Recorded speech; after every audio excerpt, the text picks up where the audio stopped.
Hey everyone, my name is Dr. Tyler with Family Chiropractic. I want to welcome all of you to our upper body band workshop.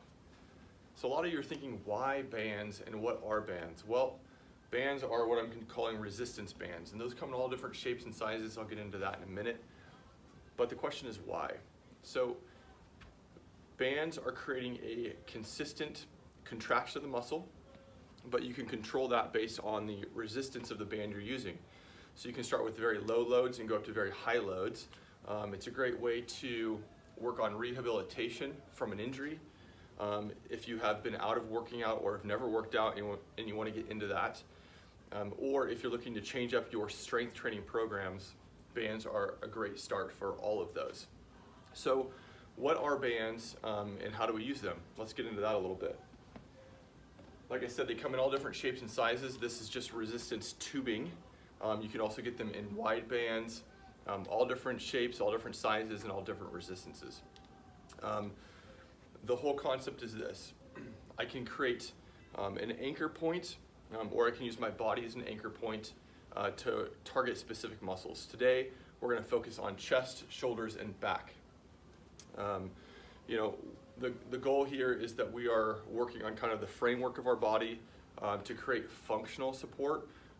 We will gain strength through that, or we'll gain endurance through that.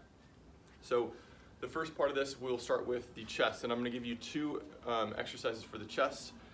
That is going to be a press and a fly, and I'll show you multiple ways to do that. What you need at home, let's talk about that for a minute. So you can go on the internet and find all different types. What I'd say is if you're first starting out, go with something light and moderate in resistance. And then you need something for an anchor point. Today I'm going to be using this post as my anchor point. If you don't have something like that at home, then you need to get a door anchor. And the way the door anchor works is you will open the door, you'll place the anchor point in the door, you will close that in, and then there's a loop to secure your bands. And the good thing about those is you can change the height of where that anchor point is for different movements. So like I said, today I'm going to use this post, and I can show you everything for chest, back, and shoulders, either using the post or just using your body. So first one, I'm going to grab a little bit heavier resistance, and I'm going to use this post for a chest press. When I'm working with chest press, I do these two different ways. If I'm working with rehabilitation, where you're working back from an injury, I want to focus on unilateral movements. What that means is I want to use one arm or one leg to focus. If I'm working on strength or endurance, I will kind of alternate between the two. I'll use the unilateral motion and I'll use both arms. So what the unilateral motion looks like, I'm going to get square to my anchor. I'm going to brace my core. So that means I'm kind of flexing my abs. I'm engaging my glutes to create a stable base. I usually get one foot in front of the other for balance, and I'm going to press through this motion and back without rotating the body. What I do not want to do is this. Okay, I really want to isolate the pec muscles here and the front of the shoulder, so I can step out to create more resistance, and I'm going to press through and back. You see, I'm slow and controlled through this motion. Whatever I do on one side, I always will do on the other, so I can always alternate and go to the left arm as well. If I'm going to use this and do both arms at the same time, then I'm going to be anchoring here. I'm going to step out into this, and I'm going to press through. Same engagement, same core stability. I want a stable base as I work through this motion. Okay? The second one is going to be a fly. And again, this is different because instead of a press that engages, I'm going to start from out here and I'm going to work to midline. So same thing applies. I can do a unilateral single arm, or I can do both at the same time. Again, I'm going to get square to my base. I'm going to step out to resistance. I'm going to create an athletic stance. I'm going to pull to midline and slowly back. This is slow and controlled, going through both motions here, forward and back. You see how I have a very slight bend in my elbow, but I'm keeping that locked. I'm keeping my wrist tight the whole time through that whole motion. If I'm going to work into both at the same time. I'm starting out in here, and I'm working out slowly.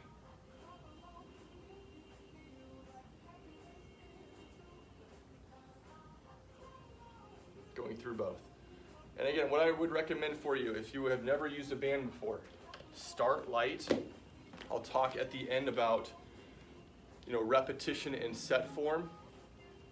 But the goal is that you don't kill yourself the first day to where you can't do it again for another 3 or 4 days. I always harp that you stay well hydrated. Our body is made up of over 70% water. All of our cells need water to rehydrate and replenish, especially with exercise. So stay well hydrated through this process. So those are the two main functions for the chest. Next we're going to go to the shoulders, and I'm going to give you 3 motions for the shoulder. Like I said before, you can use the post as an anchor, but you can also just use the opposite arm as an anchor.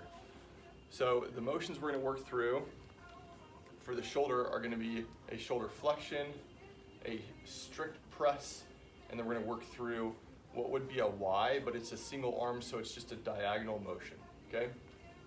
So first for shoulder flexion. If I'm using my left arm as my anchor, I'm going to lock that tight at my side. I like to use my thumb as my guide.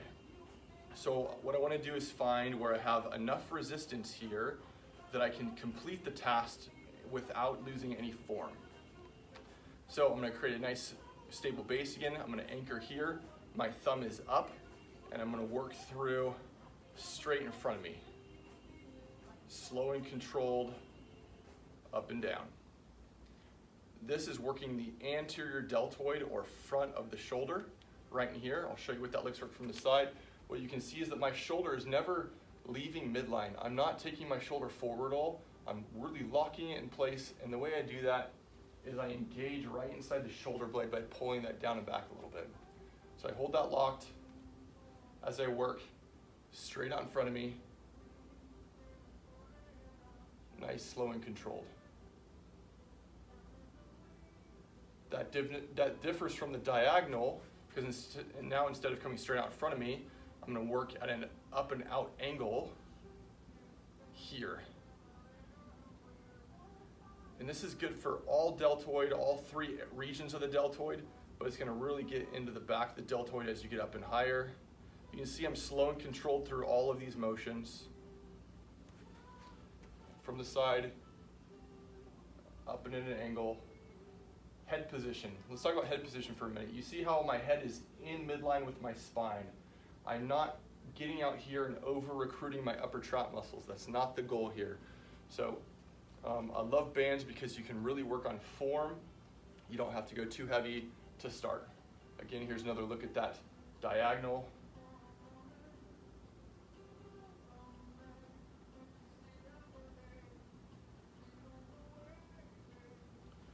The third one for the shoulder is a strict press. And I'll show you 2 different ways to do this. The first one, same anchor point here. I'm going to place my elbow right in front of my rib cage. Again, I like to use my thumb as my guide. Instead of going back this one, I'm going to go straight up, but my elbow will never leave midline. What I do not want is it flaring out in here. I'm trying to control the joint. I'm not trying to stress the joint. So I'm going to anchor, nice tight core again, and I'm going to go straight up out in front of me, lock the elbow out, straight down in front of me. That elbow is never leaving midline.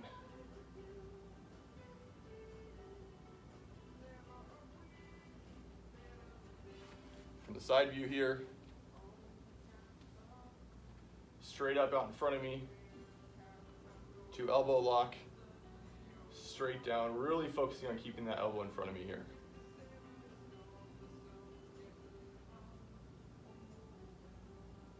The slower the better with these movements because you're creating consistent tension and resistance on these bands. Second way you can do this is if you have a large loop band here. I can step and create an anchor here. I can pull these out in front of me as if I'm doing a front squat or a front press, and I push up and overhead to lock back down in front of me.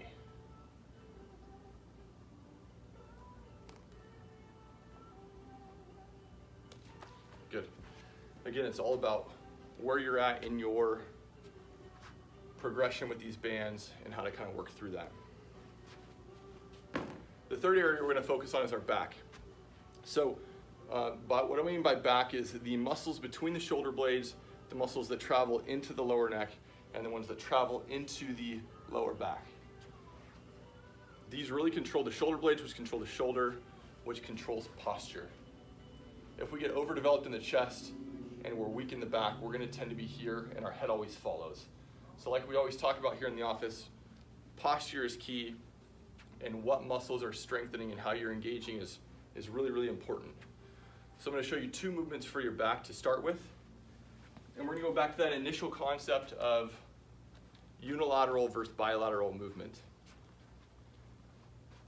So the first one, I'm going to use this wall anchor again. I don't want to get out of the picture frame, so I'm going to hold kind of close here. My starting point is, again, where's my shoulder? I'm engaged, it's pulled back and locked in position. And this is going to be a pull. So I don't want to lean back with this motion. I want tight through my core. I want to try and keep a nice solid midline, and I'm going to pull. What I'm looking for is that engagement right underneath my left shoulder blade. What I'm not doing is I'm not taking my elbow right to my rib cage. I'm leaving a little bit of a space as I work through this row here.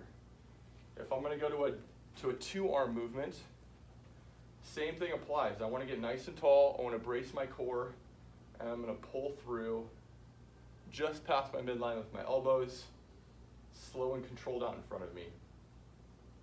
Head position, really important that it stays in midline with the spine as I work through that row.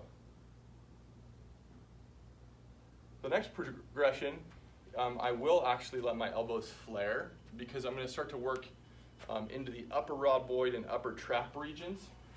So the way I'm going to apply that, instead of starting my elbows down, I'm going to start them out. As I pull through, I'm going to pull to midline, and then I'm going to take my shoulders up, or my hands up and back. I reverse that as I go forward. So I go row with external rotation of the shoulders into that engagement, slowly back and forward.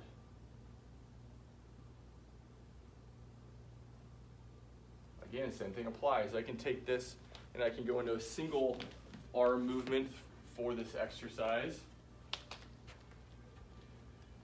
I want to get nice and braced here. I'm going to pull through and back as I work through this motion.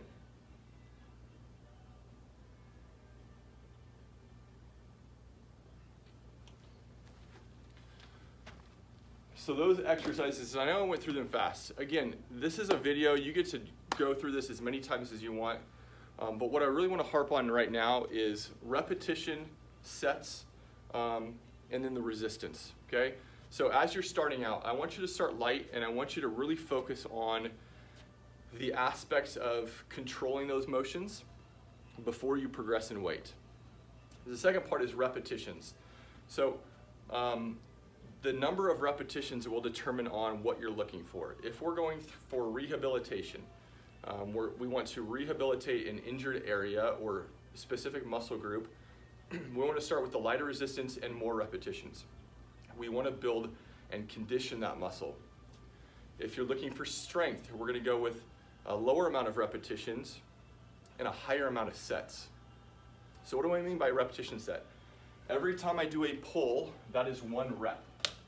So this, for a row, is 1 rep. If I'm going for conditioning, I might do 15 to 20 repetitions through this, and I might do that for 2 or 3 sets. If I'm going for strength, since I'm using a higher resistance, I might only do 5 repetitions for 5 sets. What should we have for break time? That's another one that's important. What I want to see is about a 30 to 60 second break between your sets. So what that could look like is if you want to run through this whole program, you would go through the whole program once, you would take a 60, maybe even 90 second break, and then you'd work through it again. You can do that for 2, 3, 4, 5 sets. to create a really nice focused program for that chest, shoulder, and back. A lot of people want to know, what about the arms? You're working your arm muscles through all of these movements, but I can show you a simple way to isolate for biceps and triceps. For the triceps, again, I can use this anchor point or my post. The goal, again, that my shoulder is really controlled here. So I am starting at 90 degrees here with my elbow. I want to get in that nice athletic stance so that I'm rocking with this. And I'm going to take my elbow all the way straight for that tricep press.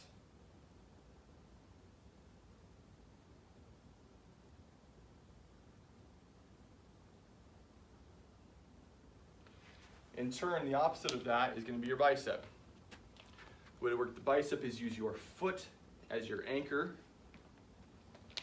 Taking this here, and there's different ways to work this.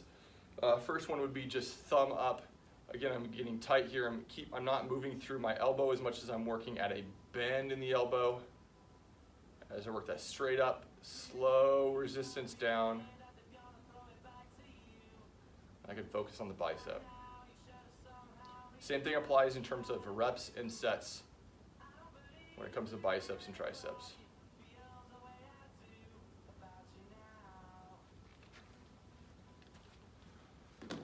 All right, well, that covers the upper body resistance band set. Again, if you have any questions on this, you can comment on this video. You can ask us here in the office. You can give me a call here in the office. We're happy to help. I know it's very intro, but that was the point of it. From there, we can always advance. Thank you for joining me at Family Chiropractic. Again, this is Dr. Tyler.